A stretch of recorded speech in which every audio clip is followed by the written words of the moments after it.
She only baked one quiche to keep the WI happy, but when Penelope collapsed, the whole village decided she'd poisoned her on purpose. This is Agatha Raisin, and the quiche. She swore she'd never bake again. Where in the world are you listening from tonight? Your comments make this cozy corner feel even warmer, and don't forget to subscribe so you never miss the next mystery. Carsley woke under a crisp, too cheerful blue sky, the sort that looked innocent enough to irritate Agatha Raisin on principle. She stood at her cottage window, arms folded, watching morning light fall on the hedgerows with smug clarity. Weather like that always made the village behave itself, and Agatha disliked nothing more than a village in a good mood. It usually meant trouble for her. She had barely taken 2 steps toward the kettle when she spotted Doris Simpson trudging up the garden path with a determined expression and something covered in a floral tea towel. That was never a good sign. Doris only brought covered dishes when either disaster loomed or she intended to recruit Agatha into one. Agatha wrenched open the front door before Doris could knock. "Whatever that is, I don't want it," Doris sniffed. "It's the WI's charity tasting evening tonight. Everyone's bringing something homemade. Lovely for them." "You're a member, Mrs. Raisin." Agatha stiffened. The village had a talent for remembering things she prayed they'd forget. "I haven't baked anything since the Great Quiche scandal, and I'm not starting now." "People are expecting you," Doris said, with the sweetness of someone who enjoyed being the messenger of doom. Agatha groaned. The scandal, years ago, involving a quiche she'd made, bought from a fancy London deli, still clung to her like a bad smell. They had forgiven her, yes, but they had never forgotten. "Tell them I'm busy. Tell them I've broken my—" She flailed for an excuse. "My oven. Mrs. Bloxby says you'd find the spirit of the event uplifting." At that, Agatha sagged. Mrs. Bloxby's quiet encouragement was impossible to refuse. She closed the door with a muttered curse and lit a cigarette, inhaling as if fortifying herself for battle. Hodge, sprawled on the kitchen counter, regarded her with the pitying disdain only a cat could muster. "Don't start," she told him. "You're not the one being forced to bake." 2 hours later, Agatha was in Evesham, standing before a supermarket display of cheeses as though performing a delicate operation. She tossed ingredients into her basket haphazardly, muttering about the absurd price of cream and the tyranny of village expectations. She bought herbs she couldn't identify, eggs that seemed too fragile for her temperament, and pastry that looked suspiciously cheerful. Back home, she rolled up her sleeves and entered the kitchen like a soldier marching toward the trenches. She assembled bowls in the wrong order, read instructions twice and understood none of them, and cracked eggs with such force that even Hodge flinched. A sprinkle of herbs went everywhere but the bowl. Flour drifted through the air like winter frost. Halfway through battling the dough, the phone rang. She lunged for it with floured hands. "Darling," Roy Silver sang down the line, "tell me you're baking." I felt a disturbance in the universe. "I am," Agatha snapped, "and it's your fault for encouraging me to join the WI in the first place." "Nobody told you to pretend shop-bought was homemade," Roy said sweetly. Agatha slammed the phone down before she said something unchristian. Moments later, the doorbell rang. She nearly ignored it, but Charles Frayth's lazy drawl floated in through the open window. "Agatha, something smells surprisingly edible." She marched to the door. "What do you want?" Charles strolled in, hands in pockets, eyes drifting over the chaotic kitchen. "Just passing. Thought I'd check you hadn't set fire to anything." "I'm perfectly capable," she said stiffly. "Of course you are, though the pastry appears to disagree." She shoved him out before he offered more commentary. Even so, his smirk stayed behind like an annoying perfume. By late afternoon, the quiche emerged from the oven looking almost respectable. A little lopsided, perhaps, slightly singed on one side, but recognizably edible. "Rustic," Agatha declared with satisfaction. Hodge blinked, unconvinced. She carried it to the WI hall as though transporting a bomb. Inside, the tables groaned under neat displays of home-baked pride, gleaming cakes, delicate tarts, smugly perfect casseroles. The hum of gossip vibrated in the air. Agatha placed her dish down carefully. A few women eyed it as though expecting it to combust. She bristled. "It won't explode," she said sharply. "Probably." Penelope Brisket appeared at her elbow. Tall, glossy, and irritatingly glamorous, she had moved from London only 3 months earlier and treated Carsley as her personal research laboratory. She wrote lifestyle columns full of knowing smirks and phrases like authentically rural. Agatha distrusted her instantly. "Darling Agatha, this is divine," Penelope announced loudly, staring at the quiche as if it were a relic. "A woman of mystery and culinary talent." Agatha narrowed her eyes.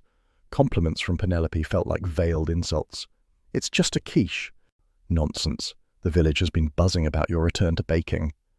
"The village buzzes about everything," Agatha muttered. Penelope gave a tinkling laugh that made several WI members twitch. She drifted away, leaving Agatha fuming and half convinced she'd just been mocked. The evening rolled on with teacups clinking, Doris lecturing someone about oven temperatures, and Mrs. Bloxby moving serenely through the hall like a soft lamp in human form. Agatha tried to enjoy the chatter, but kept glancing at her quiche, worried some malicious spirit had sabotaged it while her back was turned. Eventually Penelope returned, plate in hand. "I simply must try your creation," she said, slicing a generous wedge. She took a theatrical bite. "Exquisite." Agatha opened her mouth to reply, but Penelope swayed. Her eyes widened. The plate clattered to the floor. Then she collapsed. The hall erupted. Someone screamed. Someone else dropped a tray of scones. Chairs scraped. Mrs. Bloxby knelt beside Penelope, calm even in chaos, while Doris declared loudly that she had known something dreadful would happen. Agatha stood frozen, horror washing through her. Her quiche sat innocently on the table, looking as guilty as a dish could look. Bill Wong pushed through the crowd. "Everyone step back. Give her air." He shot Agatha a quick glance, not accusatory but firm. "Did she eat anything else?" "She ate my quiche," Agatha said, throat tight. The words hung in the air like a curse. Penelope was carried out as the ambulance arrived. Within minutes, the WI hall transformed from cozy community hub to crime scene. Agatha's quiche was placed under a clear cover as if it were evidence. A few women whispered together, glancing at Agatha as though she'd personally poisoned the woman in front of the Victoria sponge. Charles appeared beside her, voice low. "Cheer up, old girl. At least nobody died." "Yet," Agatha snapped. Bill approached. "Agatha, I'll need to ask you a few questions." "It wasn't my blasted quiche," she said loudly before he'd even begun. Bill sighed. "I know, we'll sort it. But for now, best to stay calm." "Calm?" she said, voice rising. "The village already thinks I've tried to murder someone with pastry." Charles raised an eyebrow. "Well, not murder. Manslaughter at most." She elbowed him sharply, but it didn't help the sinking feeling spreading through her chest. Outside, the evening air had turned cold and metallic. Agatha stood alone for a moment, watching the ambulance lights flicker through the village streets. The quiche she had slaved over, the quiche she never wanted to bake, had become the most notorious dish in Carsley. She lit a cigarette, not for drama but sheer nerves, and muttered, "I knew it. I knew this day would be a disaster." From inside the hall came a fresh burst of gossiping voices. Carsley would not forget this any time soon. Continuity. Hook. Agatha's quiche has become the prime suspect, and so has she. Carsley woke the next morning with all the noisy restraint of a shaken beehive. Word had spread faster than manure on a spring field. Every doorstep, every gatepost, every hedgerow seemed to hum with the same irresistible whisper. Agatha Raisin poisoned Penelope Brisket. By 8 o'clock, the entire village had arranged itself into neat clumps of gossip, like hens preparing to vote on who should be blamed next. Agatha stood in her kitchen staring at the kettle as if it had betrayed her personally. Hodge sat on the table, tail curled round his paws, expression grimly amused. She glared at him. "Don't smirk, it wasn't my fault." Hodge blinked slowly, the feline equivalent of "we'll see." The doorbell rang. She opened it to discover Doris Simpson wearing the solemn look of someone about to deliver a eulogy. "Morning, Mrs. Raisin. Just thought I'd warn you that people are talking." "They always talk," Agatha snapped. "It's their only hobby." "Yes, but this time they're talking about you. Someone told Mrs. Cartwright you were hovering over that quiche like a witch over a cauldron." Agatha bristled. "I wasn't hovering. I was protecting it from the likes of you." Doris gasped. "Well, if you're going to be rude—" "I am," Agatha said, slamming the door. Hodge flicked an ear as she paced the kitchen. "Oh, hush," she said. "You'd be in a mood too if the entire village thought you were some homicidal Delia Smith." She marched outside, determined to reclaim her dignity at the Red Lion. A strong cup of tea, a stern word with the locals, and perhaps a glare or two would settle things. It didn't. The moment she entered the pub, conversation dropped like a stone into a well. Several villagers stared fixedly at their pint glasses. Others shuffled aside, as though poison might seep from her handbag. Even the fire in the grate crackled with disapproval. Fred, polishing a glass behind the bar, gave her a cautious nod. "Morning, Mrs. Raisin." "Don't you start," Agatha growled. "I didn't poison anyone." "Course not," Fred said quickly, though his tone suggested he would keep a polite distance from any dish she touched for the foreseeable future. Agatha slid into a corner booth, ignoring the whispers twanging around her. Carsley never needed evidence to form a conclusion. It only needed the faintest whiff of scandal. Mrs. Blocksby arrived moments later, calm as always, like a soft lantern drifting into a storm. She sat opposite Agatha and folded her hands. "My dear, I'm afraid the village has worked itself into rather a state." "It's nonsense," Agatha said. "If I wanted to kill someone, I wouldn't use a quiche." Mrs. Blocksby smiled gently. "Appearances matter, even when wrong. Perhaps it would help if you spoke to Bill." As if summoned, Bill Wong stepped into the pub. His expression carried that familiar mixture of patience and mild resignation. He approached their table. "Agatha, can we talk?" "Only if you're here to tell me I'm innocent." "You're not under arrest," Bill said, sitting down. "But I do need details. Everything you can remember about yesterday. Where you bought the ingredients, how you stored the dish, who might have touched it." Agatha felt heat rise in her cheeks. She hated being questioned, especially in public. "I bought everything in Evesham. I cooked it myself. I left it to cool on the counter, that's all." Bill raised an eyebrow. "Doris said it was left near the open window." "Near, not under," Agatha snapped, "and anyone passing by could have reached in. There. Satisfied?" Bill sighed. "I'm just doing my job." "Well, do it faster," Agatha muttered. At that moment, Charles Fraith sauntered in, wearing his usual air of lazy amusement. "Heard the village is in uproar," he said cheerfully. "Thought I'd witness the carnage firsthand." Agatha glared. "This isn't funny." "A little funny," Charles corrected. "Penelope collapsing after praising your cooking. That's practically Shakespearean." Before she could retort, the pub door flew open again and Roy Silver swept in like a gust of theatrical wind. "Agatha, darling, what has the countryside done to you now?" "Roy, go home," Agatha said. "Absolutely not. This is the PR nightmare of the decade. A poison scandal? In a village? With you as the main suspect? It's delicious." "Roy," Bill said warningly. Roy clasped his hands. "Fine, fine, I'm only here to help." Agatha rubbed her temples. She felt the humiliation settle like a tight scarf around her neck. "Bill, someone must have tampered with that quiche." "Possibly," Bill agreed. "We found signs that someone rifled through the kitchen area during the tasting. A few trays were moved. A cloth was displaced. Hard to say what it means yet." "And what about Penelope herself?" Agatha asked. "She's managed to offend most of the WI. Even Doris hates her, and Doris hates nobody unless instructed." Mrs. Blocksby nodded. "Penelope wrote a rather scathing column about rural baking habits. It upset quite a few people."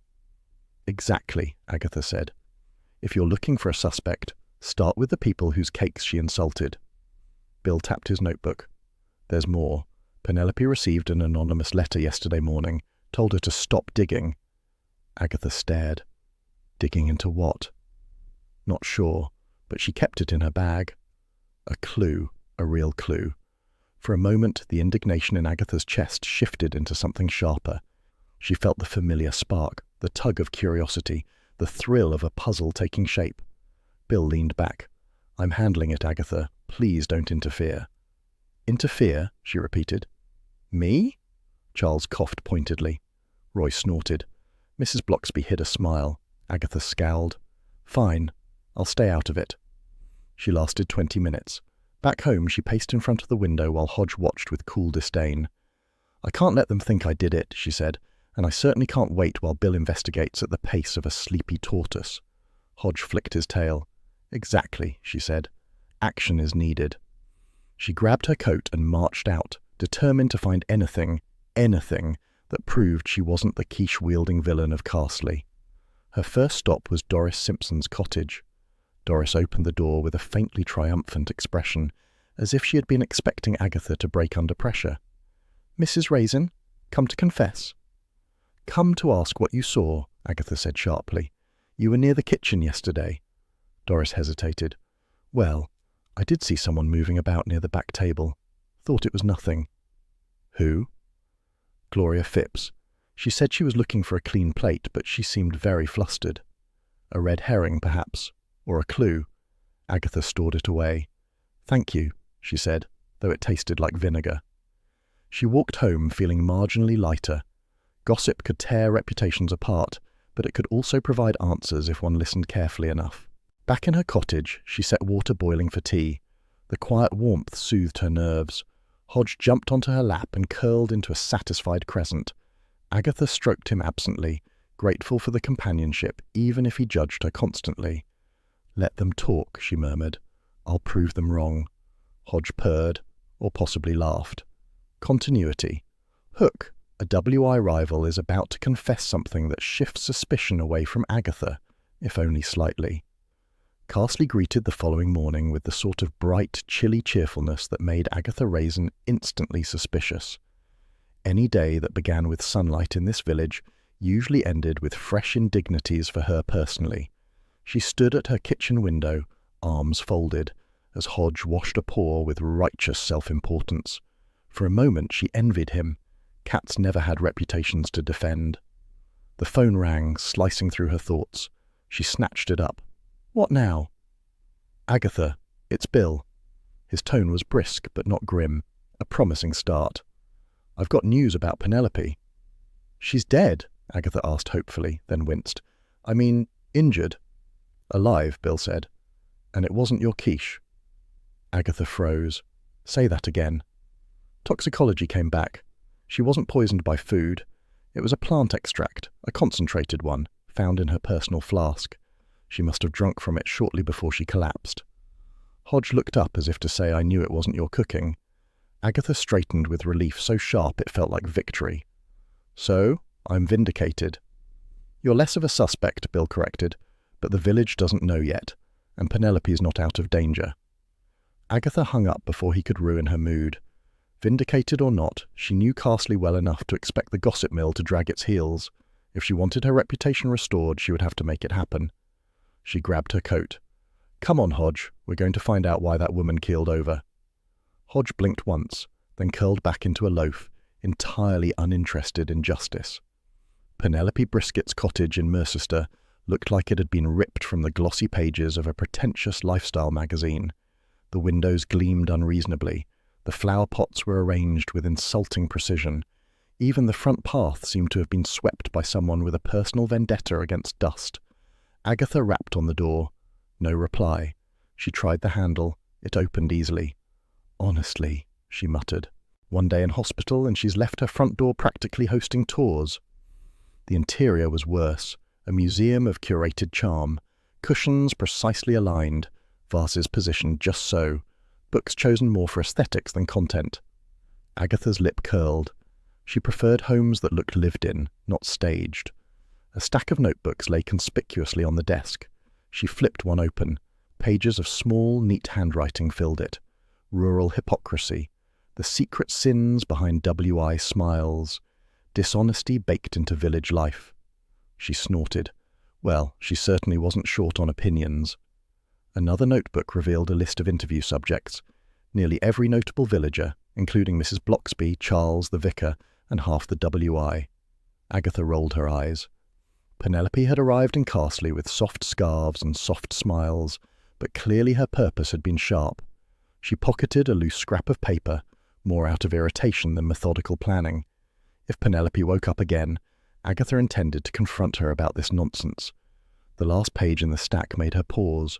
A rough sketch of plants labelled with notes. Foxglove, monkshood, yarrow, all sketched directly from Vicarage Gardens, the very plant that produced the toxin found in Penelope's flask. Agatha whistled softly. Well, well. Back in Carsley, Mrs. Bloxby met her outside the post office, her serene expression at odds with the village buzz around them. "Agatha, dear, I heard about Penelope. Is she improving?" "She didn't die from my cooking," Agatha announced louder than necessary. Several heads turned. "Good." Mrs. Blocksby smiled. "I never believed she did. But someone poisoned her flask, and she'd been poking around the vicarage gardens sketching poisonous plants." Mrs. Blocksby's expression tightened. "Yes. She came by last week, asking about historical village disputes. I didn't think much of it at the time." "Did she ask about the WI?" Agatha pressed. Mrs. Blocksby nodded. She seemed particularly interested in an old disagreement involving the committee finances. It was many years ago. Nothing came of it. A feud. Villagers. Money. Poisonous plants. It was beginning to look like one of those irritating situations where everyone had a motive except Agatha. "Mrs. Blocksby," Agatha said quietly, "did Penelope upset anyone recently?" Mrs. Blocksby gave a faint, regretful laugh. "My dear, she upset almost everyone." Roy Silver appeared at that precise moment, hopping out of a taxi like a flamboyant jack-in-the-box. "Agatha, there you are, darling. I heard the most marvellous gossip." "This is serious," Agatha snapped. "Everything is serious here," Roy replied. "It's the countryside. The sheep judge you, and the WI follows through." He leaned conspiratorially closer. "Did you know your Penelope Brisket was planning a book? A scandal survival guide or something? A tell-all exposé on rural wickedness?" Agatha blinked. "How do you know that?" "I asked someone," Roy said breezily. "Honestly, darling, you rural people never think to check London gossip networks." Roy was ridiculous, but occasionally useful. Agatha filed the information away. "Penelope interviewed practically the whole village," Agatha said. "She must have uncovered something that worried someone." Roy flapped a hand. "Or she annoyed someone enough to shove something nasty in her flask. It could be both." "You're not helping," Agatha muttered. She returned home to jot down her thoughts. Hodge leapt onto her lap, pressing his warm weight against her legs. She stroked him distractedly. "A poisoned flask," she said aloud. "A woman hated by half the village. Plants sketched at the vicarage, and a decades-old WI feud." Hodge purred as if impressed by her deduction skills. The phone rang again. She picked it up with a sigh. "If this is more gossip, I'm hanging up." "Agatha," Bill said, tension in his voice now, "Penelope Brisket has woken up." Agatha straightened. "So she can explain everything." "Not exactly. She's insisting someone deliberately targeted her." Agatha felt a familiar spark of excitement mixed with apprehension. A real case was forming, and she was already in the middle of it. "Good," she said. "Then she can tell us who." Bill hesitated. "Agatha, she says she knows, and she wants to speak with you." The line clicked off. Agatha stared at the phone, pulse quickening. Hodge stretched luxuriously and blinked at her. "Don't look at me like that," Agatha said. "This is getting interesting." Cold sunshine lay overcastly like a thin blanket, bright but untrustworthy, when Agatha strode toward Mercester Hospital with Bill Wong beside her. She disliked hospitals almost as much as she disliked being considered a suspect, so her temper simmered just beneath the surface. Bill walked with his usual calm pace, which only irritated her more. She wanted answers, and she wanted them quickly. Penelope Brisket had survived, unfortunately, and Agatha intended to extract the truth from her before gossip twisted it into something worse. Penelope lay propped against her pillows, looking wan yet somehow theatrically pretty, as though illness were a stage direction she had chosen. Her eyes widened when Agatha entered, though the expression held more triumph than fear. Bill introduced them politely, but Agatha cut straight in. She demanded to know why Penelope had collapsed and why her name had been dragged through the village mud. Penelope sighed in a delicate manner that made Agatha's fists itch with impatience. "Someone panicked," Penelope murmured. "I was working on a rather important exposé, you see. Rural corruption, secret misdeeds, the darker underbelly of the Women's Institute." She looked smug, even ill. Agatha folded her arms tightly. Bill asked her to explain the threatening letter, but Penelope simply fluttered her lashes and claimed discretion. She hinted she knew exactly who had tried to silence her, but refused to name anyone, clearly delighted by her own drama. Charles arrived late, strolling into the ward with the casual swagger of a man who rarely hurried for anything except cocktails. He took one look at Penelope and murmured to Agatha, rather too loudly, that she was the sort of woman who enjoyed her own suffering. Penelope pretended not to hear, which confirmed she absolutely had. When Charles asked about the letter, she announced it had come from someone in Carsley, and then cast a sly look at Agatha. "Don't you dare imply anything," Agatha snapped, stepping forward. Penelope only smiled faintly, as if she were humouring a frantic relative. Bill intervened before Agatha could escalate matters and ended their visit with a promise to return later. Outside the ward, Agatha walked briskly, muttering that Penelope's self-importance needed medical treatment of its own. Charles agreed far too quickly, which only irritated her further. She decided she needed tea immediately before she committed an actual crime. The Red Lion, warm and humming, offered temporary refuge from Penelope's theatrics. Over a cup of strong tea, Agatha learned fresh gossip. Doris claimed she'd seen Penelope lingering near the WI Hall days before the event, peering through windows with suspicious enthusiasm. Another villager insisted Penelope had questioned shopkeepers about the vicar's charity accounts. Agatha rolled her eyes. Penelope had evidently treated Carsley as research material, and every villager as a potential scandal waiting to be exposed. Agatha marched home determined to make sense of the swirling rumours. Hodge met her at the door, purring with blatant judgment. She recounted the hospital visit while preparing a quick sandwich, though she barely tasted the food. The missing slice of her quiche bothered her now more than before. Someone had removed it during the chaos, and the thought gnawed at her. It couldn't have been Penelope, and it certainly hadn't been her. So who wanted that piece gone? Bill stopped by in the late afternoon, carrying a stack of papers and the weary look of a man keeping pace with village hysteria. He confirmed that Penelope's flask had contained a dangerous concentration of foxglove extract. Agatha shared what she'd found in the notebooks, including Penelope's sketches of the vicarage gardens. Bill frowned. He admitted Penelope had been researching several old incidents, including a decades-old WI dispute involving money that had mysteriously vanished. A promising motive, Agatha thought. If she was onto something, Agatha said, someone might have tried to scare her. Bill agreed, but reminded her that Penelope's flair for exaggeration made her claims unreliable. Agatha didn't care. She sensed manipulation at every turn. When Charles dropped by later, he declared Penelope a professional victim and suggested Agatha ignore her entirely. But ignoring Penelope was impossible. Agatha felt the faint thrill of a mystery forming, and her stubborn pride refused to let it go. After Charles left, Agatha walked through Carsley's quiet lanes, letting cold evening light settle her nerves. She passed the WI Hall and paused, imagining Penelope skulking there earlier in the week. The idea irritated her further. Agatha hated being kept in the dark, especially by someone so theatrically secretive. When she reached the vicarage gate, she considered asking Mrs. Bloxby about the charity accounts, but decided against disturbing her again. For now, she needed to think alone. Back home, she boiled water for tea and sat heavily at the kitchen table. Hodge hopped up, nudging her hand with a soft headbutt. His steady presence grounded her. She told him, as if he were a trusted colleague, that Penelope was hiding something. Hodge blinked in agreement.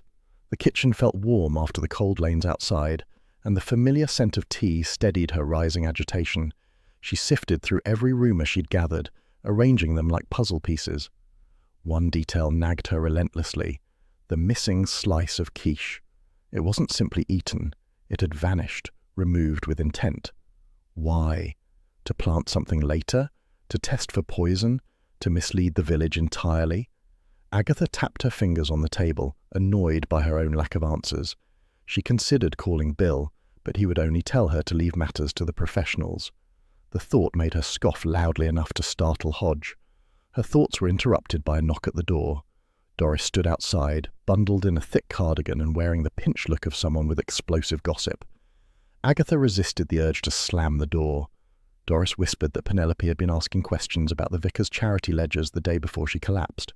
She also claimed to have seen Penelope leaving the hall with an envelope.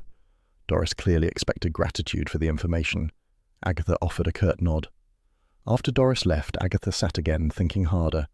The threads tangled together: foxglove sketches, charity accounts, the vanished WI funds, the threatening letter, and the missing quiche slice. Someone had motives layered like her ill-fated pastry. She felt again that odd blend of irritation and excitement that mysteries always stirred in her. She would unravel this mess, even if the entire WI lined up to glare at her. Pride demanded it. Just as she prepared to make notes, the phone rang. Bill's voice sounded decisive. He told her the threatening letter had been typed on an old typewriter traced back to a Carsley resident. Agatha sat up straighter. A local had scared Penelope intentionally. The question was whether the same person had poisoned the flask. Bill wouldn't reveal the name yet, which infuriated her, but it confirmed what she already felt. The heart of the mystery lay close to home. Agatha hung up and stared at the receiver with tight-lipped fury. Bill's refusal grated, though she understood his caution. She rose and paced the kitchen, replaying the day's conversations. Penelope had hinted she knew her attacker, yet refused to name them. The villagers whispered about her book, her interviews, her prying questions. Agatha sensed layers of truth and exaggeration twisted together. She lit a single cigarette, more for punctuation than comfort, and exhaled slowly, watching the smoke curl upward. The cottage felt smaller with every unanswered question pressing against its walls.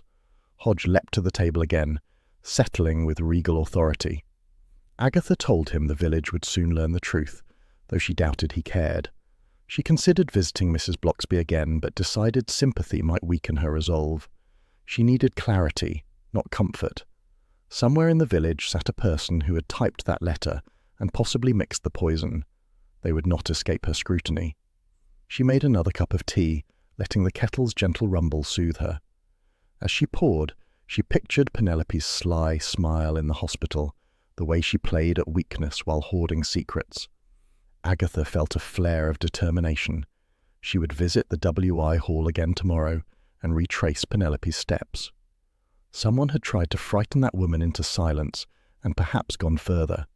And Agatha Raisin, much to Carsley's collective dread, was now fully committed. She welcomed the challenge. Carsley woke under a soft, hazy morning light, the sort that made the village appear harmless and picturesque. Agatha Raisin knew better. Any day that began with gentle sun usually contained some fresh humiliation for her personally. She stood in her kitchen, staring at the kettle as it rumbled. Hodge watched from the table, his green eyes full of judgment and faint amusement. Agatha felt equally scrutinized and insulted. Before she could pour her tea, the phone rang. Doris Simpson's voice came through, tremulous with self-importance. "Mrs. Raisin, Bill's been looking for you. Something about the letter." Agatha sighed. "What letter?" "The threatening one Penelope received. He's traced it." Doris paused meaningfully, the way people do when they want to be begged for gossip.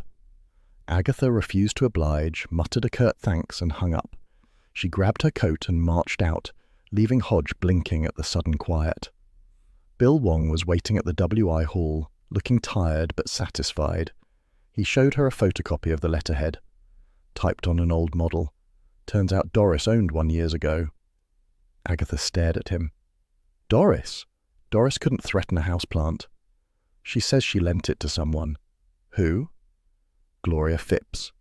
Agatha groaned. Gloria was the sort of WI member who treated sewing circles as Greek tragedy and baking competitions as Mortal Kombat. Of course she'd be involved.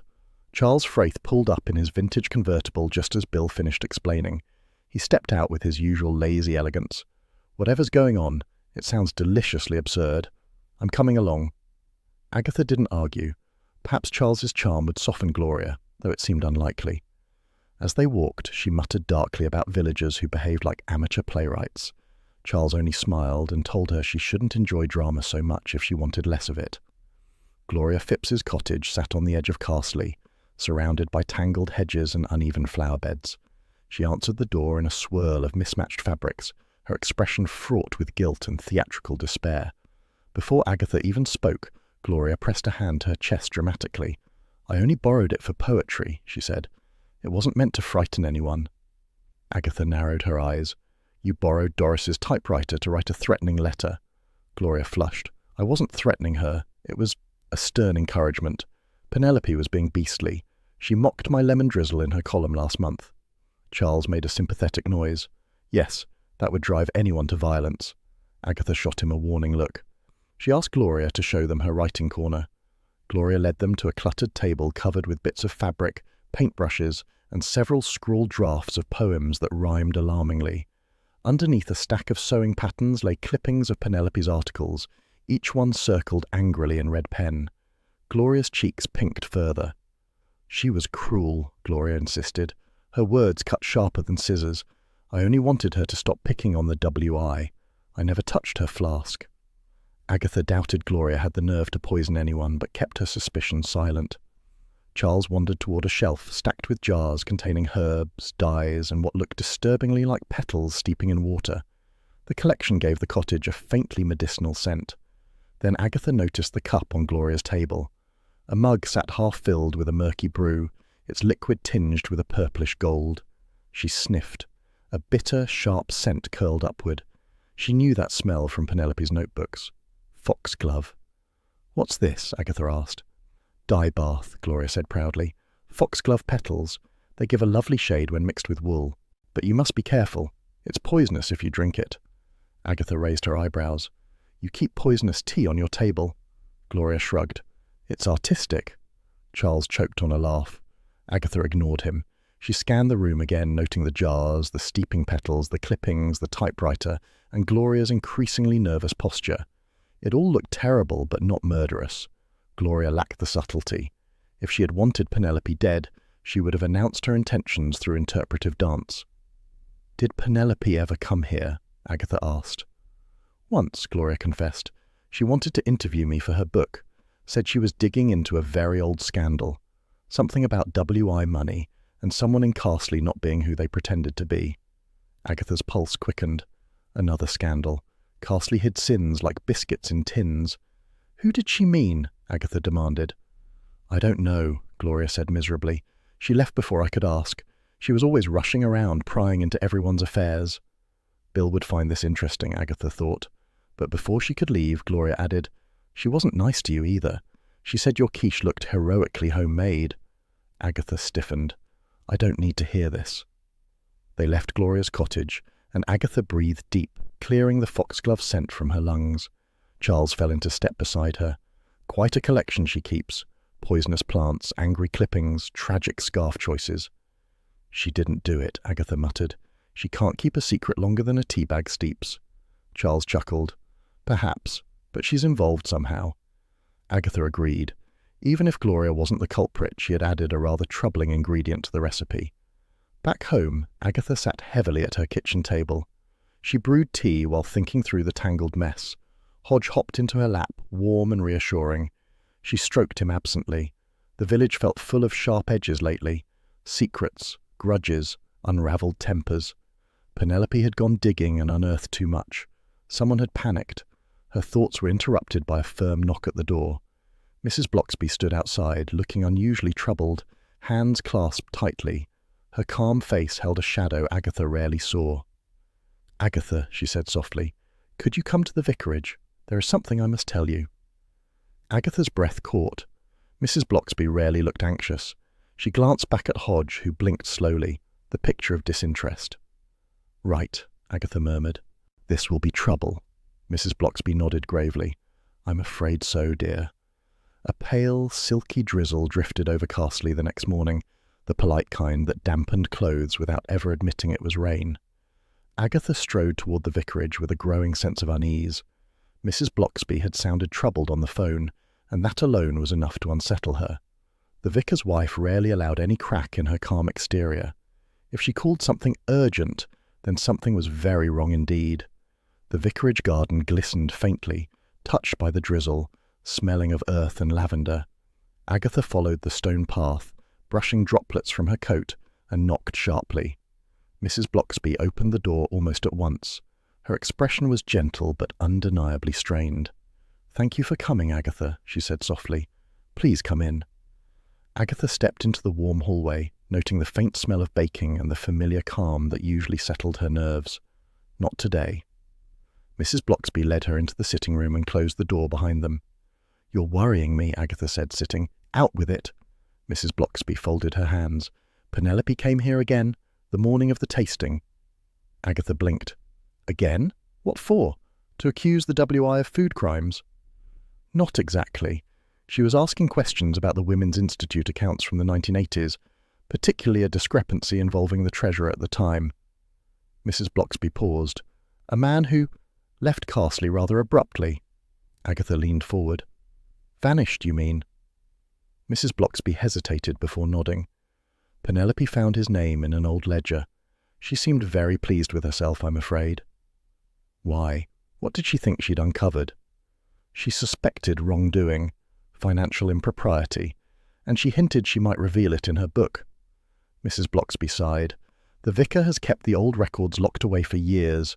He felt some mistakes should remain in the past. Agatha's eyes narrowed.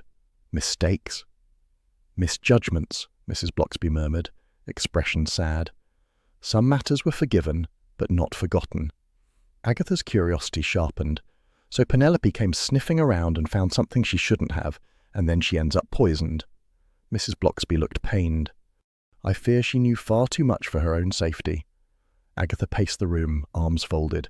This whole village is one bad novel waiting to be written, and Penelope was determined to be the author. She had a way of unsettling people, Mrs. Blocksby agreed. The doorbell rang, interrupting them. The vicar answered, and Roy Silver burst into the hallway with all the subtlety of a marching band. He swept into the sitting room dramatically, shedding raindrops as though performing baptism. Agatha! Mrs. Blocksby! You will not believe what I've learned. We rarely do, Agatha muttered. Roy collapsed into a chair, crossing his legs elegantly. Penelope Brisket was drowning in debt. Absolutely drowning.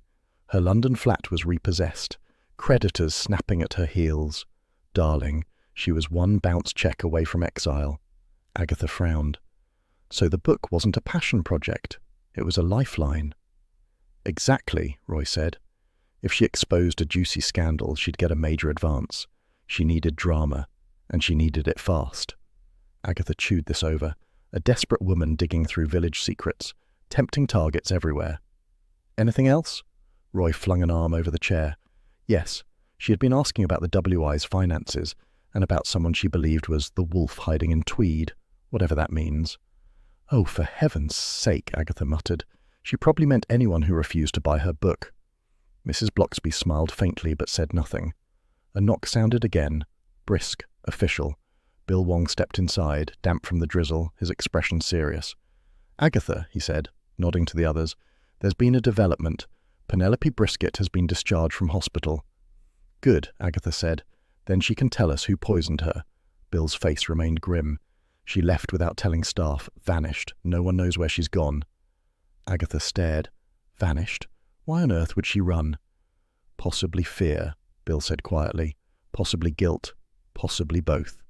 Roy clasped his hands. She always did love a dramatic exit. This isn't helpful, Agatha snapped. She might be in danger, or hiding, or off in some field writing her blasted book. She didn't take her notebook, Bill said. It's missing entirely. And she left her handbag behind.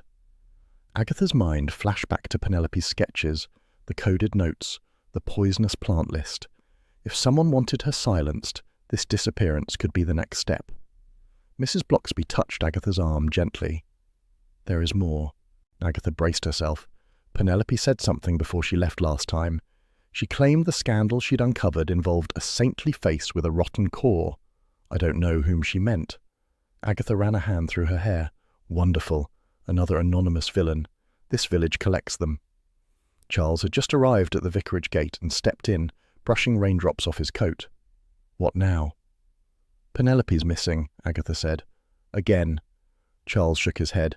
She ought to come with a caution label. Later that afternoon, Agatha sat in her kitchen, tea growing cold beside her. Hodge curled on her lap, pretending indifference. She sifted the information in her mind, arranging it into a picture that refused to form neatly. Penelope had visited the vicarage twice. Penelope had dug into WI accounts. Penelope knew about the vanished treasurer. Penelope was in debt. Penelope had enemies everywhere, and now Penelope had disappeared. Agatha groaned and rested her head on the table. This village will be the death of me, or someone else first. She heard a rustle outside. Hodge's ears pricked. A faint tap hit the door. Not a knock, but the soft flick of paper sliding through the letterbox. Agatha stood cautiously and approached. A single folded page lay on the doormat, damp at the edges from the drizzle. She bent to pick it up. The handwriting stopped her cold. Small, neat, coded. A page torn from Penelope's missing notebook. She carried it to the kitchen table, spreading it carefully. Hodge jumped up beside her, sniffing the paper with proprietary suspicion. Symbols, arrows, short phrases. Old money missing. New money moving. Danger near. And beneath them, the initials EF and a small sketch of foxglove. Agatha felt the thrill of fear and excitement surge again. Someone had placed this through her door deliberately. A warning, a clue, a plea, or a threat. She sank into her chair, pulse quickening. "Hodge," she whispered, "I think we're in the middle of something nasty." Hodge blinked, unimpressed. Agatha stared at the coded page and felt the mystery pulling her deeper. The quiet drizzle outside suddenly felt like the beginning of a storm. Carsley woke beneath a crisp, pale blue morning, the kind that pretended to offer peace while quietly promising fresh complications. Agatha Raisin stood at her front door clutching the coded page found in her letterbox. It felt cold and strangely heavy in her hand. She reread the scribbled lines, old money missing, new money moving, and the initials EF. She tapped the page irritably. Hodge stretched inside the hall, unconcerned, flicking his tail like a furry metronome. "EF," Agatha muttered. "Only one person in this village fits that. Ernest blasted Frobisher." She marched down the lane before she could talk herself out of it. The morning smelled of damp hedges and distant wood smoke, a faint reminder that the Cotswolds always looked innocent from a distance. Agatha stomped towards Ernest's cottage, her mind ticking through possibilities. Ernest had been the WI treasurer decades earlier. Then he'd vanished for a time, supposedly after family troubles. She snorted. Carsley folklore translated that to, "Something dodgy happened and everyone pretended it didn't." Ernest opened the door after several knocks. A thin man with watery eyes and the posture of someone who expected criticism, he blinked at her nervously. "Mrs. Raisin," he croaked. "What brings you here?" "Foxglove, missing money, Penelope Brisket." Agatha barged in without waiting for permission. Ernest stepped back, pale as curdled milk. I don't know anything about that woman," he stammered. "Then why are your initials on her coded notes?" she snapped, waving the page. He stared at the handwriting as if expecting it to leap up and attack him. "I had nothing to do with it," he whispered. "Nothing. You vanished in the 80s. You were the treasurer. You oversaw the accounts. People noticed things went missing." Ernest's hands trembled. "Please, it wasn't as it looked. I paid it back." "That's not what Penelope thought." He sagged into a chair. "She came to see me. Weeks ago. She said she knew everything, wanted a statement. I refused." "And then she ends up poisoned," Agatha said sharply. His voice cracked. "I didn't hurt her. I swear it." Agatha studied him. Too frightened, too frail, too genuinely miserable. If Ernest had tried to kill Penelope, he'd likely have fainted during the attempt. Charles Fraith appeared in the doorway like an aristocratic apparition. "Ah," he drawled, "interrogating pensioners before breakfast? Very you." "Where have you been?" Agatha demanded. "Evesham," Charles said, strolling inside. "I heard something interesting. Penelope was seen there the night before she vanished, talking to a man at the garden centre." "What sort of man?" Agatha asked sharply. "One with access to poisonous plants," Charles said. "Foxglove, monkshood, the usual botanical crimes." Agatha added this to the ever-growing mess inside her head. Penelope sneaking around the garden centre, Ernest trembling like a guilty mouse, coded notes appearing at her door. Every thread pointed somewhere, yet nothing tied properly. Charles lounged against a dresser. "There's more. She gave him cash. Quite a lot, from what I heard." "Why?" Charles shrugged. "Information? Plants? Blackmail? She was a collector of secrets." Agatha growled in frustration. She thanked Ernest in her own brusque way and left before he wept. Charles followed her out, hands deep in his pockets. "You're enjoying this?" she accused. "Of course," Charles replied cheerfully. "You're in full battle mode. It's rather fun." "You're insufferable. Only on Thursdays." Back in Carsley, gossip was fizzing like a shaken bottle of lemonade. Roy Silver swanned into the Red Lion at midday, trailing Cologne and London Energy. "Darlings," he cried, collapsing into a chair. "Have I got news?" "You always have news," Agatha said, sitting opposite him. Roy leaned forward dramatically. "Penelope once faked a scandal for publicity, a restaurant review that caused an uproar. Turned out she wrote the complaint letters herself. Clever, but utterly mad." Agatha blinked. "You're telling me she staged drama for attention?" "Naturally," Roy said. "She adored chaos, but she wasn't stupid. If she staged her poisoning, she would have fainted gracefully, not nearly died. Bill Wong entered the pub just in time to hear that. She didn't stage it, he confirmed, sliding into the booth. Toxicology came back again. The concentration in her flask was extremely high. No way she'd risk that herself. Agatha frowned. So someone really wanted her dead. Yes, Bill said. And unless she's hiding somewhere unusual, we still don't know where she is. Agatha felt a cold knot settle in her stomach. As dramatic and irritating as Penelope had been, murder was something else. Carsley was used to gossip, competition, and the odd village feud, but poisonings were rare enough to rattle even its nosiest residents. What about the coded notes? Agatha asked. We're examining them, Bill replied, but the initials EF likely point to Ernest. He didn't do it, Agatha said flatly. He's too spineless. Spineless people can panic, Bill murmured. Agatha ignored him. What about the garden centre man? Charles heard they met. Bill raised an eyebrow at Charles. You're investigating now? Only the entertaining parts, Charles said with a smile. Bill sighed. I'll follow up. But Penelope's behaviour was erratic in the days before she vanished. She met several people, asked uncomfortable questions, stirred up old grievances. A hobby of hers, Roy added. Agatha rubbed her temples. Her mind churned with theories. She must have been close to uncovering something serious. Bill nodded. Possibly. But whatever it was, someone wanted her silent. Later that afternoon, Agatha walked through Carsley's lanes, thinking. The hedges rustled gently. The air smelled of grass and distant wood smoke. The village seemed deceptively calm, and it annoyed her. How dare it look so peaceful while she was trapped in a mire of secrets? Hodge greeted her back home with a demanding yowl. She scooped him up, burying her nose in his warm fur. At least you don't lie, she murmured. She made tea and sat at the kitchen table, spreading the coded page before her. The foxglove sketch stared back mockingly. Ernest's name sat like a red herring, or perhaps not. She turned the page, tapping her foot. Charles arrived without knocking as usual.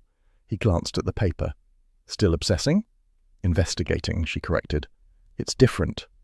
Is it? Yes. He poured himself tea. Well, don't forget the woman faked scandals before. She could have been stirring trouble on purpose. Agatha paused. It was possible. Penelope might have pushed people until one pushed back harder. Before she could respond, the phone rang. She answered briskly. Raisin. Bill's voice was tight. Agatha, you'd better come. What now? A long silence, then quietly. We've found her. Agatha felt something sink inside her. Alive? More silence. Then Bill said gently, No, she's been found near the woodland track between Carsley and Mercester. Agatha closed her eyes. For a moment the kitchen swayed around her. Hodge pressed against her leg, sensing the shift. We're treating it as suspicious, Bill said. Very suspicious. Agatha swallowed hard. I'll be there. She hung up and stared at the coded page again. The foxglove sketch, the warnings, the initials. Someone had wanted to silence Penelope. Permanently. She whispered, almost to herself, This just became murder. Hodge blinked solemnly. Outside, the crisp afternoon sun felt colder. The Cotswold morning had the brittle clarity of cold glass, sharp enough to sting Agatha Raisin's eyes as she crossed the lane toward the police cordon.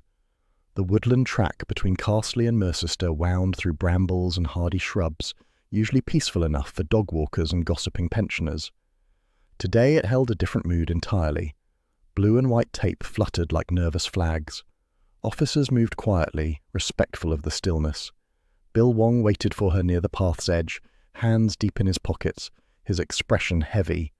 Agatha felt her stomach tighten as she reached him. Hodge would have sensed it long before she did, that creeping certainty that something awful had happened. Where is she? Agatha asked, voice low. Bill nodded toward the brambles. Further in. She didn't fall. Someone brought her here, or she walked with them. Agatha followed him through the brush, stepping carefully between tangled roots. The forest floor was scattered with leaves, the shade cool and unsettling. When they reached the clearing, she saw Penelope lying among the brambles, her coat mottled with mud. Her face, once smugly alert, now appeared strangely peaceful. Agatha felt a rush of pity despite everything. Was she poisoned again? She asked. Bill nodded grimly. There was a second dose in her flask, much stronger than the one at the WI hall. So someone wanted to make sure she didn't survive the first attempt. Yes, Bill crossed his arms. And there are marks on the ground.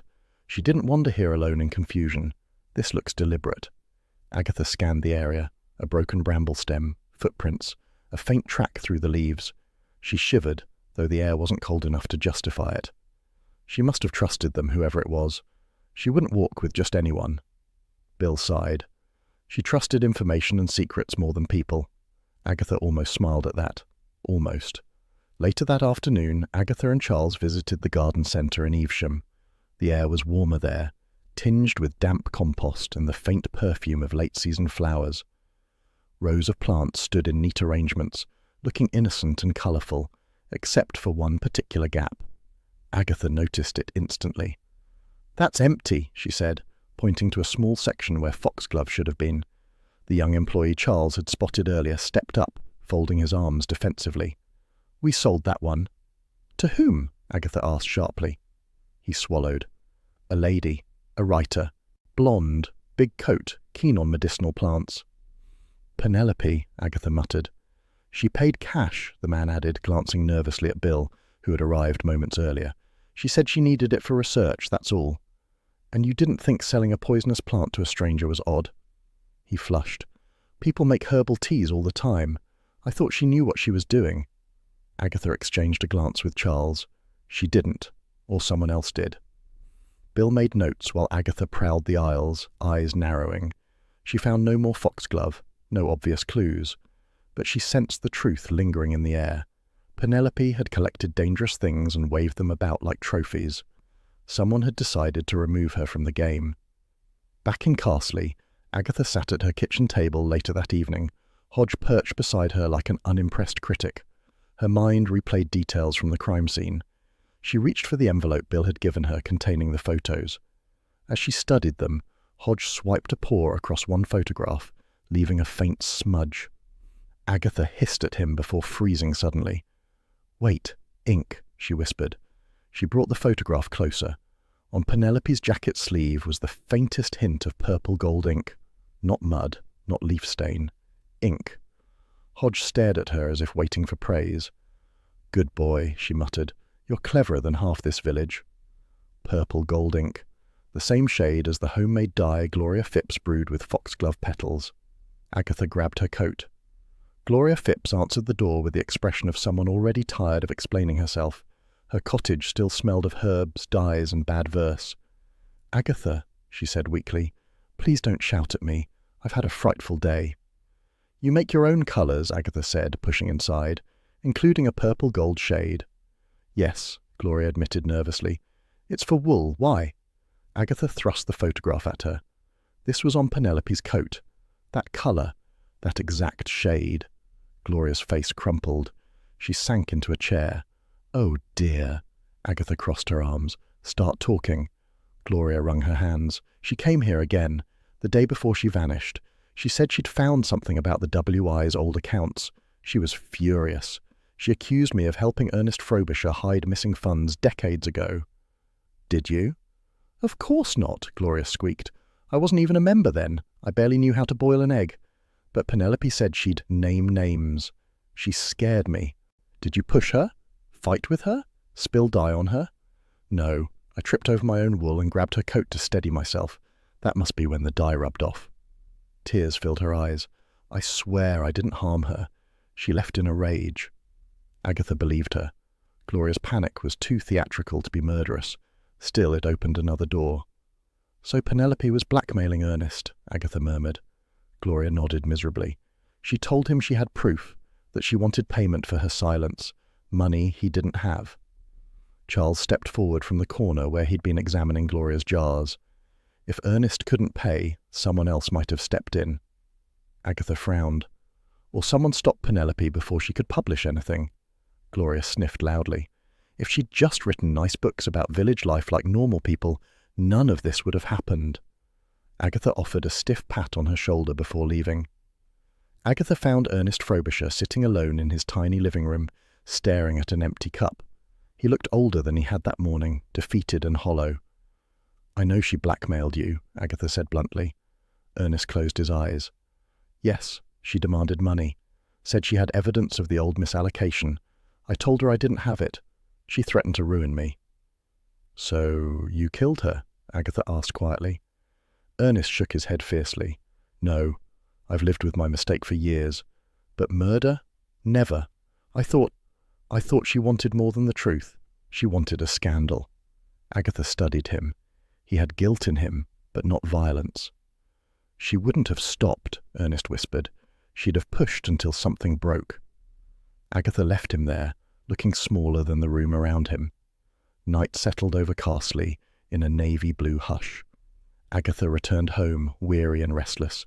She tossed her coat aside and fed Hodge, who accepted his dinner with regal disdain. The village felt different now, less cosy, more brittle. Penelope's death had pressed against old wounds, shaking loose secrets that had been buried for decades. Agatha could feel something else rising beneath it all, something bigger, heavier. She filled the kettle and let the steam warm her face. On the table lay the final clue she'd received that afternoon, a note from Bill. Penelope Brisket had deposited a large sum of cash the day before her death. Agatha stared at the message, her mind spiraling.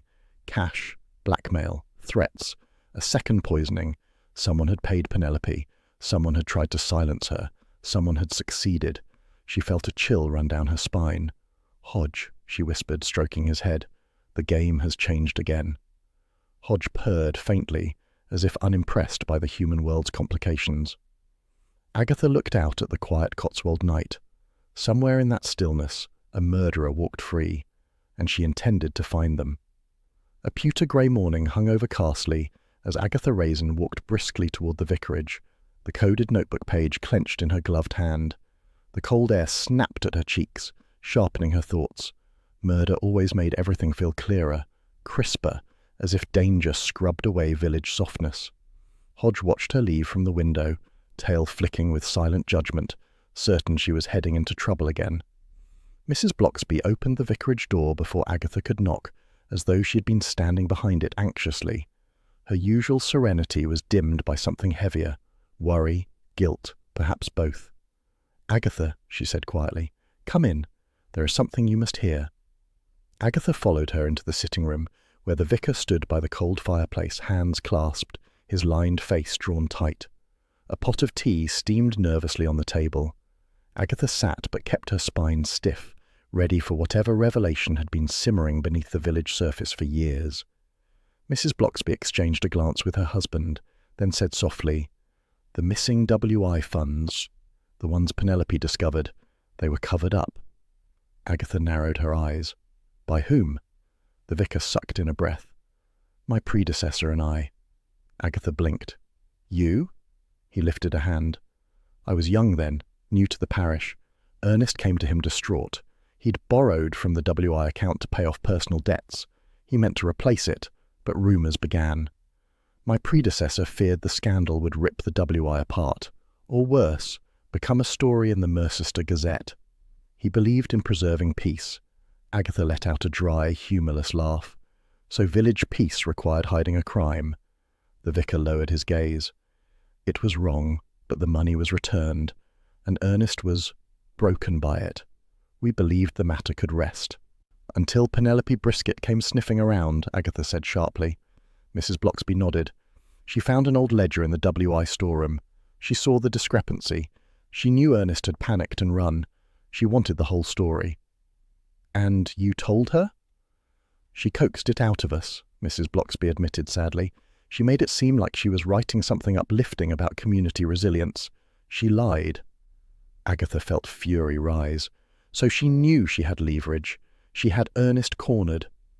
"Yes," the vicar whispered. "She demanded payment for her silence."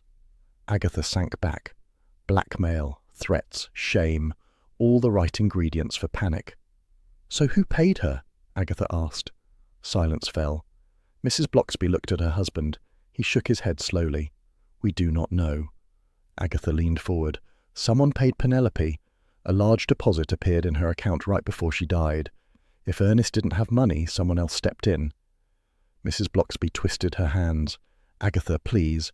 Don't think the worst of Ernest. He has spent years trying to make amends. I'm not thinking the worst of Ernest, Agatha said, her voice low. I'm thinking there's someone else with more to lose. That afternoon, Agatha walked the lane alone, head bowed against a cutting breeze. Her thoughts churned. Ernest was too frightened to be a killer, but panic could drive strange behavior. Still, something in her gut insisted the murderer wasn't Ernest. Someone quieter, someone overlooked. She reached the Red Lion and pushed open the door. Warm air and muttering villagers washed over her. Gossip recirculated like stale perfume, but everyone fell silent when they saw her. She ignored them and marched to Bill Wong, who sat at the corner table nursing a coffee. Bill, she said, sliding into the seat, tell me again, step by step, who moved where the night Penelope disappeared? Bill rubbed his eyes. Agatha, we've been through this. Humour me. He set his cup down. Fine. Penelope left the hospital using the side entrance. No one saw who fetched her. She was spotted in Mercester by a taxi rank, then vanished. Later, a walker saw two figures entering the woodland track. He assumed they were hikers. He saw two figures? Agatha repeated sharply. Yes, no detail, just shapes. So she wasn't alone. Bill nodded slowly. No. Agatha leaned back. Her mind clicked rapidly, tying together loose scraps of observation. And during the tasting, she pressed, who was nearest the kitchen? Bill thought. Several WI ladies. Doris, Gloria, Mrs. Bloxby briefly. Ella Frobisher served at the cake table. Agatha froze. Ella. Quiet, invisible, polite Ella. The one who always stood slightly behind Ernest at village events. Mouse-voiced, mild-eyed, dutiful. The woman everyone overlooked. E.F. Not Ernest Frobisher alone. Ella Frobisher. It hit Agatha like a slap. Ella baked weekly for the WI, knew all the old files, knew all the missing accounts, knew how fragile Ernest was, knew how much damage Penelope could cause. And Ella had foxglove in her garden. She'd mentioned using it for natural dyes, and Penelope had been blackmailing her husband. Agatha felt heat surge through her. Bill, did anyone check Ella's alibi? Bill looked startled. Ella. No one considered. Consider her now, Agatha snapped. She had motive, she had access, she had opportunity, and she knew Penelope was dangerous. Bill stood slowly, frowning. We'll talk to her. But Agatha was already leaving. Ella Frobisher answered the door of her small cottage with her usual gentle smile. Mrs. Raisin, she said softly, I wasn't expecting. Where were you yesterday morning? Agatha asked abruptly. Ella blinked. Yesterday? I was here, baking. Anyone confirm that? Ella hesitated. Ernest left early. I was alone. Agatha stepped closer. Ella, Penelope was blackmailing your husband. Ella flinched as though struck. I don't know what you mean. Don't lie, Agatha said, voice hard. She knew about the WI money. She threatened Ernest. You would do anything to protect him. Ella's eyes filled suddenly with tears, but she said nothing. Agatha watched her closely. Her hands shook. Her breathing quickened. But there was something else, determination beneath the fragility. She pushed too far, Agatha whispered. Didn't she? Ella raised a trembling hand to her mouth. I tried to reason with her. I begged. She wouldn't stop. Agatha's pulse raced. Ella, did you walk with her into the woods? Ella stared at her, tears sliding helplessly down her cheeks. I only wanted her to leave us alone. Ernest was broken. She would have ruined him. So you poisoned her flask, Ella shook violently. I didn't mean to kill her, only to frighten her, to make her sick, to make her stop. Agatha's heart hammered. Then you took her into the woods and— No, Ella cried, voice cracking. I tried to help her. She fainted. I panicked. I left her. But I didn't give her the second dose. I swear it. Agatha stared. If Ella wasn't the final blow, then someone else was in those woods. Someone who followed them. Someone who finished what Ella had started. Before she could press further, Ernest burst into the hallway, pale and shaking. Agatha, please! But Ella stepped back, fear flooding her features. Then Agatha knew. Ella was terrified, not of killing Penelope, but of being silenced too. A killer still lurked. Ella, Agatha said gently, where is the money? The money Penelope deposited. Ella looked stunned. Money? She told us if we didn't pay her, she'd publish everything. Someone paid her, Agatha murmured. Someone in Carsley. Someone who didn't want the truth to surface. Ella covered her mouth, whispering, "Oh, God, you think—" Agatha nodded. "Someone else had more to lose than you and Ernest combined." Ella shook her head. "But who?" Agatha opened her mouth. Before she could answer, a police siren echoed faintly down the lane. Bill always took too long to arrive, but this time Agatha felt it might be too late. Back home, Agatha paced her kitchen like a caged cat. Hodge watched from atop the counter, tail twitching, displeased by the disturbance of his evening peace. "Someone paid Penelope," Agatha muttered. "Someone wiped the slate clean so she wouldn't speak. Someone who handled the money. Someone who controlled the accounts. Someone who could manipulate the WI's finances without anyone noticing." Her mind flashed through possibilities, ticking off villagers one by one. Then everything clicked. She froze. Of course. The vicarage records, the quietly locked files, the gentle insistence that some mistakes should remain in the past. The cover-up had begun decades ago, and someone had continued it without the vicar ever realizing. Agatha whispered the answer aloud, the room tightening around her.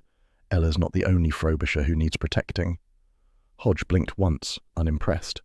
Ella had vanished from her cottage before the police even knocked. Agatha stared at the dark window. The final chase had begun. The morning mist clung low over Carsley like a stubborn old shawl, soft and silver at the edges. Agatha Raisin strode along the narrow footpath that wound toward the river, Charles Fraith close behind her, their breaths rising in quick puffs of white. The grass sparkled with frost, and the distant fields wore that pale blue light that only appeared in the Cotswolds before winter properly settled in. It should have been a peaceful walk. It wasn't. Ella Frobisher had vanished during the night, leaving her cottage door unlocked and Ernest asleep in his chair. Bill had sounded the alarm at dawn. Agatha, already awake and pacing her kitchen like an overwound clock, had thrown on her coat and marched straight into the cold. "She'll be at the old Frobisher allotment," Agatha muttered, boots crunching against the frozen path. "It's quiet. She'll think no one remembers it." Charles lengthened his stride. "Agatha, must you storm into danger before breakfast?" "Yes," she snapped. "Someone has to." "Bill said to wait for him." "Bill moves like molasses. Ella has hours on him already. I'm not letting her slip away." Charles raised a brow. "You do realize she might be armed, or hysterical, or both." "If she's hysterical, I may actually have the advantage."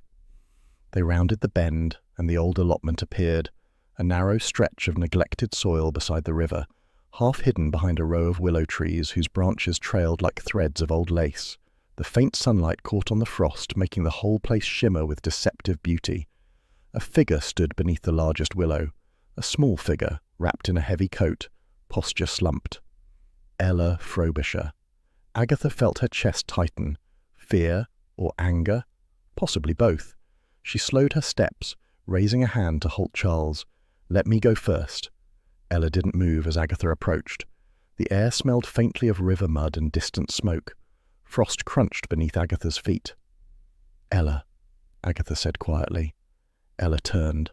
Her eyes were red from tears and exhaustion, but her expression held a strange calm, as if she'd already accepted the worst.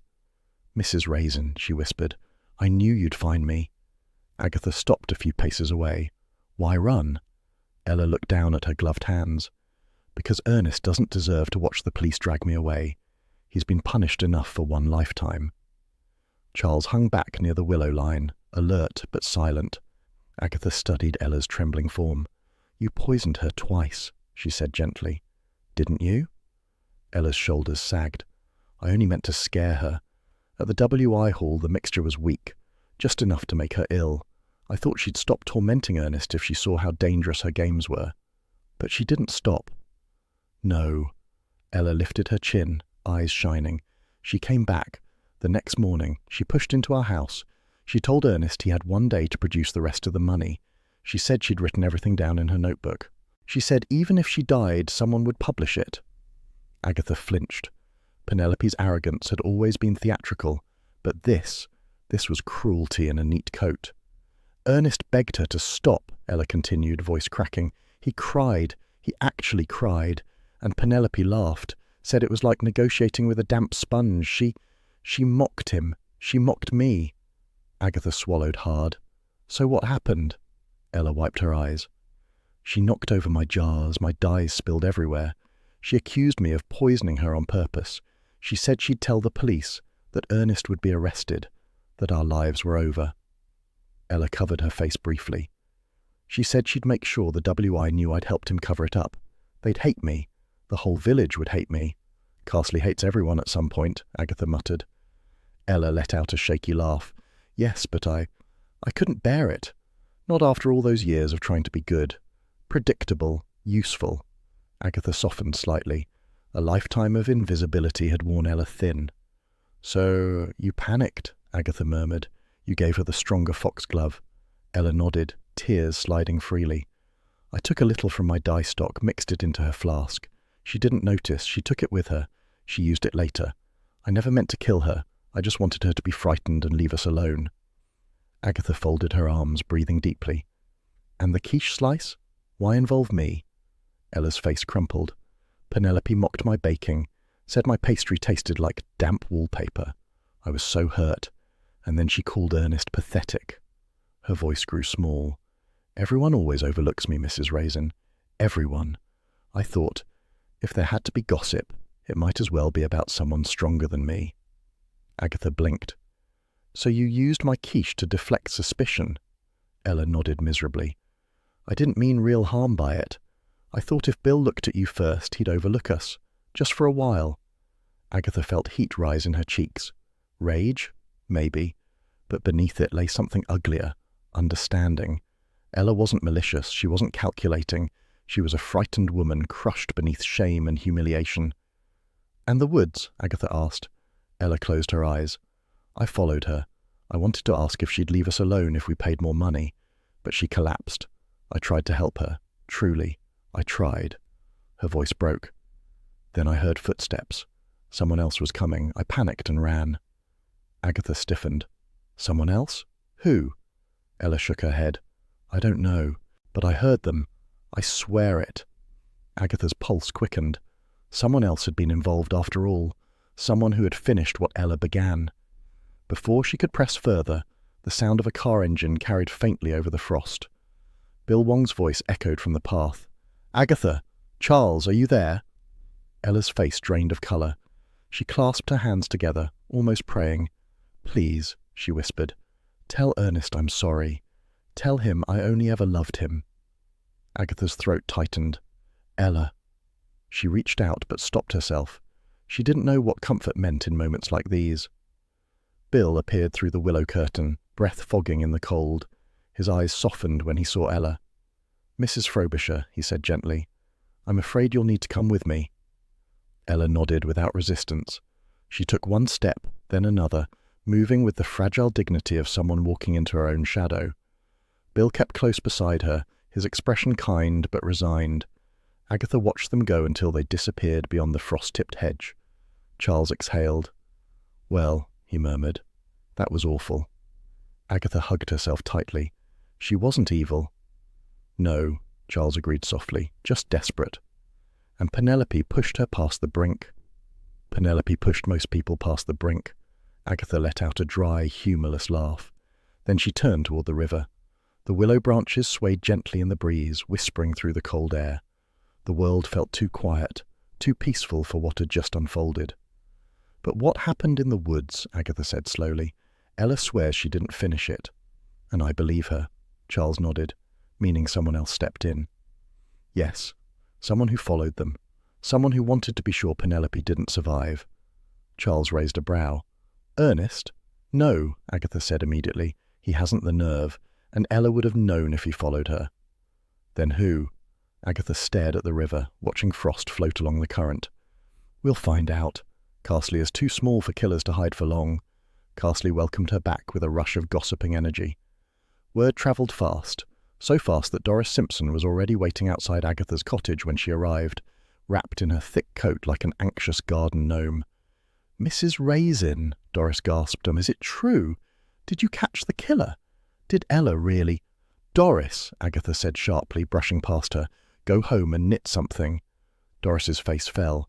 Oh, right. But she hurried along behind her anyway. Everyone says you solved it. You're a hero. Agatha rolled her eyes so hard she felt slightly faint. I am not a hero. I'm cold, hungry, and annoyed." Inside, Hodge leapt onto the table, sniffing her coat as though checking for new crimes. Agatha stroked him automatically, sinking into a chair. Tea. She needed tea, and perhaps toast, and possibly a stiff gin, but she resisted the urge. Doris, of course, had not left. She hovered in the doorway like a persistent draught. "Mrs. Raisin, did Ella really frame you with the quiche?" Agatha shot her a look that could have curdled milk. "Yes, Doris, she used my quiche. That was cruel enough." Doris gasped again. "Oh dear, but don't worry. Everyone's talking about how brave you were. Solving a murder, confronting a killer." Agatha pinched the bridge of her nose. "Carsley must be bored." "Terribly bored," Doris agreed cheerfully. Charles appeared behind her, nudging Doris aside. "Agatha, Bill wants to come by later. There's paperwork, statements, the usual." "Of course there is," Agatha groaned. "Solving murders always comes with clerical punishment." Charles smiled faintly. "You were extraordinary today." "Don't say nice things to me," Agatha snapped. "I'm vulnerable when cold." Charles chuckled. "I'll fetch pastries." He left before she could protest. The cottage grew quiet. Hodge curled on her lap, warm and purring, the only creature in Carsley whose affection wasn't conditional on gossip or convenience. Agatha looked out the window at the still morning beyond the frost. Ella was in custody. Penelope was dead. Ernest was broken. And somewhere among the hedges and chimneys of Carsley, another secret still lingered, the unknown figure who had delivered the fatal second dose. But that was a problem for tomorrow. Today she had tea, Hodge, and a village ready to proclaim her a hero even though she knew better. Agatha stroked Hodge's head and muttered almost fondly, "They'll forget all this by next week. They always do." Hodge stretched luxuriously, unimpressed. Agatha Raisin leaned back, letting the warmth of her tea seep through her hands, a small island of comfort after the storm. Outside, the willows by the river swayed gently, as if bowing in grudging acknowledgement. Carsley would gossip. Carsley would heal. And Agatha, cigarette unlit beside her, felt a faint flicker of pride tucked beneath her irritation. Just a flicker. Carsley eased back into its gentle rhythm as though the village itself had sighed with relief. After weeks of tension, the air felt lighter, washed clean by a pale autumn morning. The hedgerows glistened with dew, and the faint smell of wood smoke drifted from early fires. Agatha Raisin, standing at her cottage window, tried to decide whether the day looked peaceful or merely smug. Carsley had a habit of appearing innocent whenever it had behaved particularly badly. The W.I. Hall, now scrubbed within an inch of its life, smelled sharply of disinfectant, a scent that clung to every surface like gossip. The hall's curtains were drawn wide to let in watery sunshine, which revealed a notice board overflowing with new messages. Every sheet seemed to include the words "Quiche, Incident," or Hall Safety Review. Agatha scowled at the sight as she passed. The world, she felt, had been dangerously unfair in its enthusiasm. At the Red Lion, matters were no better. The lunchtime crowd had gathered early, eager to relive the scandal. Agatha stepped inside to find half the village leaning forward in rapt delight as old Tom Potter regaled them with a version of events that bore little resemblance to reality. According to him, Agatha had charged into danger like a lioness guarding her cub. Charles, already installed at the bar, lifted a languid eyebrow at her. "You've become a folk hero," he murmured. "Terrifying, really." Agatha dropped into the seat beside him. "I'm the one who solved the murder, not the one who started it," she grumbled. But scandal sticks better than truth." "Thank you, Charles." Deeply uplifting. Bill Wong arrived moments later, removing his cap with a weary sigh. He nodded at Agatha, who straightened slightly, remembering her pride. Bill's expression softened. "Just checking on you. Paperwork's a nightmare, but the case is closed. Ella won't contest anything." Agatha sniffed. She was scared, that's all. "Fear doesn't excuse everything," Bill replied gently, though in this village it often explains most things. Roy Silver swept in next, bright as a parrot among pigeons. His silk scarf fluttered dramatically as he reached their table. "Darlings, have you heard? I'm telling everyone in London you cracked the case. Publicity gold, you'll be a legend." Agatha groaned. "Absolutely not. No publicity, not even a whisper." Roy blinked innocently. Too late. By late afternoon, Agatha retreated home, exhausted by praise, scandal, and everyone's maddening excitement. She entered the cottage to find Hodge stretched luxuriously on the kitchen counter, one paw extended in a silent demand for attention. "You might pretend concern," she told him. Hodge blinked once, then settled into an even deeper state of indifference. A knock at the door revealed Mrs. Blocksby carrying a small tin of homemade shortbread. She looked unusually pleased. "For your bravery," she said softly. "Bollocks," Agatha replied, but without heat. Mrs. Blocksby smiled. "Then for your persistence, and your kindness, even when you hide it rather well." Agatha felt an embarrassing tightness in her throat. Praise from Mrs. Blocksby always felt like sunlight, gentle, warming, and impossible to reject. They sat in the small kitchen, steam curling from the kettle. The cosy domesticity soothed Agatha more than she expected. Mrs. Blocksby folded her hands. "The village owes you thanks, even if some will express it in creative ways." "Creative? You'll see," Mrs. Blocksby murmured. As if summoned, Doris Simpson appeared at the door carrying a basket of scones. "For you, Miss Raisin," Doris announced loudly. "Your quiche nearly killed someone, but your sleuthing saved us all." Agatha's jaw dropped. It was not my... But Doris had already bustled off, mission accomplished. Charles arrived next, carrying a bouquet of slightly wilted flowers. "Found these on sale," he said, handing them over with casual charm. Agatha eyed him. "You're incapable of straightforward generosity, aren't you?" "Terribly bad for my reputation," he replied. A fax from Roy arrived shortly after. The machine whirred noisily, spitting out a sheet declaring, "Agatha R., Cotswold Super Sleuth." She tore it in half. Hodge batted one piece to the floor and sat on the other. By early evening the sun dipped low, casting a mellow golden light across the cottage. Agatha poured herself a cup of tea. She refused to give the village any further ammunition by pouring gin, and leaned against the counter. For the first time in days the house felt calm. The scent of shortbread mingled with the faint perfume of Charles's flowers. Hodge stretched again, tail flicking lazily. The phone rang once. Agatha ignored it. It rang again. She sighed, set down her tea, and lit a cigarette with a weary flick. One cigarette, meaningful, not dramatic.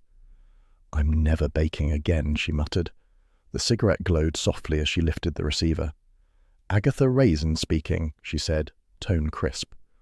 A nervous voice crackled down the line. "Miss Raisin, it's Harold from the parish office. We've a bit of trouble. Well, more than a bit." Agatha exhaled a long stream of smoke. "Of course you do," Harold continued, flustered. "It's the flower show. Something's gone terribly wrong with the entries, and someone's accusing someone else of sabotage. We don't know who to call." "Naturally," Agatha murmured, pinching the bridge of her nose. "Naturally you don't." Behind her, Hodge hopped from the counter and padded toward her, rubbing himself against her leg with the air of a monarch offering consolation. Agatha looked down at him. "Another mystery, then," she said quietly. The cigarette smouldered between her fingers. The kettle clicked. Outside, Carsley settled into its gentle dusk, blissfully unaware, or perhaps gleefully aware, that Agatha was already being drawn into the next village drama. She straightened her shoulders. "All right, Harold. Tell me everything." And Carsley, smug little place that it was, prepared to whisper once again.